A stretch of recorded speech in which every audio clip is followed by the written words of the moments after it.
Donc dans ce module, on va parler des paiements en espèces.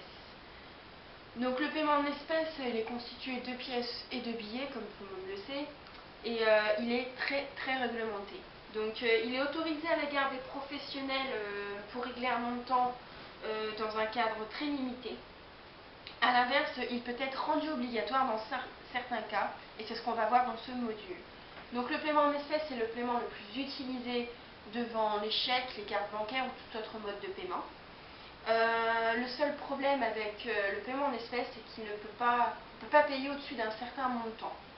Donc par exemple, en France, que ce soit au niveau entre particuliers et professionnels, on ne peut pas excéder la somme de 3 000 €, alors qu'en étranger, à l'étranger, par exemple, entre professionnels, on ne peut pas non plus dépasser la somme de 3 000 €, alors qu'entre particuliers, on peut aller jusqu'à 15 000 €. Donc on peut payer un salaire en espèces s'il est de 1 500 € par mois. Au-delà, il faudra trouver un autre moyen de paiement, donc soit un chèque d'arrêt ou un virement bancaire. Donc en ce qui concerne les transactions immobilières, ça peut aller jusqu'à 10 000 €.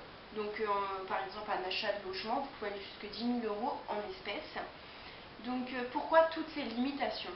Donc déjà on parle de plafond quand on parle de limitation pour un moyen de paiement, il ne faut pas dépasser le plafond. Et donc c'est pour lutter contre le blanchiment d'argent ou les fraudes fiscales. Cela dit, entre particuliers, il n'y a pas de plafond. On peut payer n'importe quelle somme en espèces entre particuliers.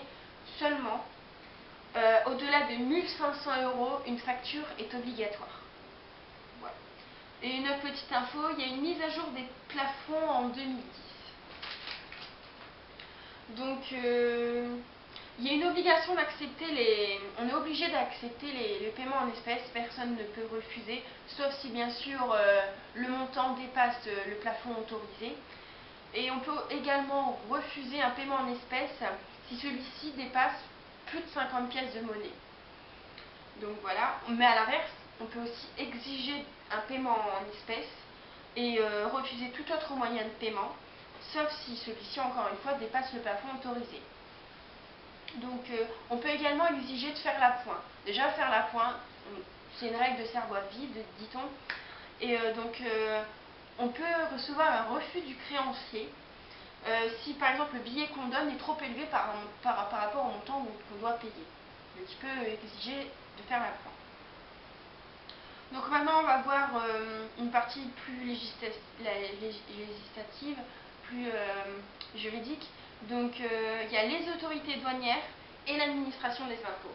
Donc par exemple, si on sort du territoire national avec plus de 10 000 €, il faut en faire part aux autorités douanières. On parle de déclaration auprès des douanes. Et inversement, si on rentre en France depuis l'étranger avec plus de 10 000 €, il faut également faire une déclaration auprès des douanes. En ce qui concerne l'administration des impôts, il faut déclarer tous les plus-values, que ce soit entre professionnels ou entre particuliers, tout ce qui est plus-value, il faut le déclarer. Donc le mode de paiement en espèces a connu une forte évolution. Donc au début, c'était le troc comme paiement. Et on en est arrivé aujourd'hui à la monnaie. Donc la monnaie, elle est passée par tous les stades, avec la monnaie royale, par exemple. Donc aujourd'hui, on en vient même à payer en espèces sur Internet, donc avec des sites comme Bigama. Ensuite, le paiement en espèces est devenu aussi une sorte de monnaie de collection. Donc il existe des pièces de collection, et des pièces de collection qui ont un montant plus élevé que les pièces ordinaires. Donc ça peut être de 10 €, 20 €, contrairement aux pièces qui ne dépassent pas les 2 €. Donc elles ont une valeur plus élevée et elles font partie, elles sont très collectionnées et tout. Et donc dans certains pays européens, ils n'ont pas toutes les mêmes, ils ont pas tous les mêmes limites de montant comme nous en France. Tout dépend en fait, chaque pays a sa propre législation au niveau des paiements en espèces. Voilà, vous savez tout. Merci beaucoup.